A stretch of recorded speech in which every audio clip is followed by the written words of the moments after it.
వ్యవస్థలకు కోర్టుకు కూడా వెళ్ళే అవకాశం ఉంటుంది.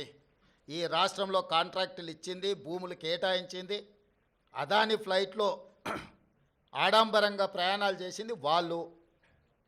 కాబట్టి ఈరోజు రాష్ట్ర ప్రభుత్వం రాహుల్ గాంధీ గారు చెప్పిన విషయాన్ని నేను ముందే ప్రస్తావించిన. రాష్ట్రంలో పెట్టుబడులు పెట్టడానికి ఇతరులకున్న అవకాశము అందరికీ ఉంటుంది.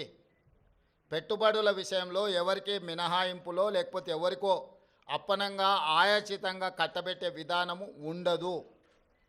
ఒక పక్కన రాష్ట్రానికి పెట్టుబడులు రావడం లేదని మాట్లాడతారు, ఇంకొక పక్కన పెట్టుబడులు వస్తే వాటిని రద్దు చేయండి అంటున్నారు. అసలు మీ విధానం ఏందో ముందు బయటికి రాండి. గతంలో మీరు ఇచ్చిన నేషనల్ హైవేస్ కావచ్చు, లేకపోతే డేటా సెంటర్లు కావచ్చు, ఇతర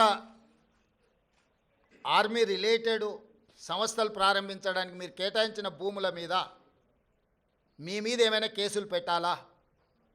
అదానితో మీరు చేసుకున్న ఒప్పందాలను రద్దు చేయాల్సి వస్తే మీరు చేసుకున్న వాటిని మీ మీద కేసులు కూడా పెట్టాల్సి వస్తుంది.